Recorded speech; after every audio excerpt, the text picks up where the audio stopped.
Hello history fans, I hope you're well. My name's Paul and welcome to Relics and Ruins.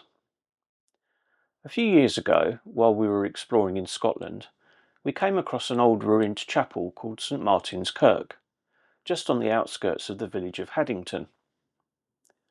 I took some video at the time, only about a minute's worth, and put it into my archive because there wasn't a lot I could do with a minute's worth of video. And when I was reviewing it the other day, I noticed that I'd taken a picture of an information plaque that was affixed inside the church. It told me that it was an old 12th century church, so that's pretty interesting, having an old structure sitting in a field on the outskirts of a town. But what was more intriguing was that it was part of the nunnery of St Mary.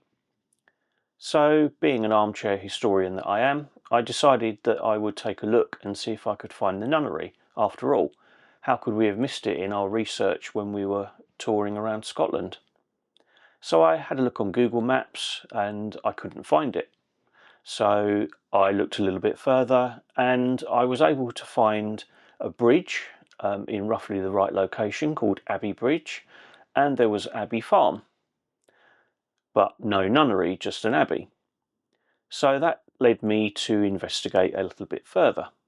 So from some further research, I discovered that actually there were no remains of the nunnery left behind, and it was in the location that the bridge that I'd found on Google Maps was. It turns out that it is often referred to as an abbey, despite the fact that in actual fact it was a nunnery.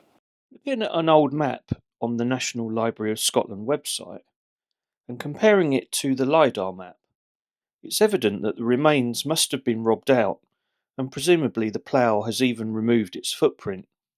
It actually reminded me of a visit we did last year to St Leonard's Priory in Stamford, where again there was only one building remaining and the rest of the structures had disappeared. I'll put a link up here to that video if you want to go and watch that too. So the nunnery was actually founded in 1158 by the Countess Ada of Northumbria. She was the daughter-in-law of King David I, who founded many monasteries in Scotland. Technically, it was a priory rather than an abbey, and the Countess Ada actually owned Haddington and much of the land around it, and she picked a flat spot on the banks of the River Tyne. The abbey was the wealthiest in the Lothians. It owned land on both sides of the Tyne, from the position where the abbey was all the way back to Haddington town, on both sides of the river, including the area which is now occupied by a golf course, which itself is on the site of Amisfield House, a grand stately home that was built in the 1750s. The abbey survived until the Protestant Reformation of 1560, at which time the nuns were pensioned off, and one of the sub-prioresses took over the building as a house. Presumably, it fell out of use at some time after this. You can read more detailed history about the abbey on the Haddington Historical Society's website. I'll leave a link to it in the description below. Now let's take a closer look around St Martin's Kirk itself. It was probably built for the use of the nuns as well as the population of Haddington at the time. Only the nave currently survives, but there was also a chancel at the east end. At some point in the 13th century, a barrel vault was added, which provided a second floor. The additional weight required these 6 additional buttresses to be added to the walls. It's not certain what the square holes were for in the side walls, but it's thought they were probably for scaffolding. As with the abbey itself, the church fell out of use after the Protestant Reformation.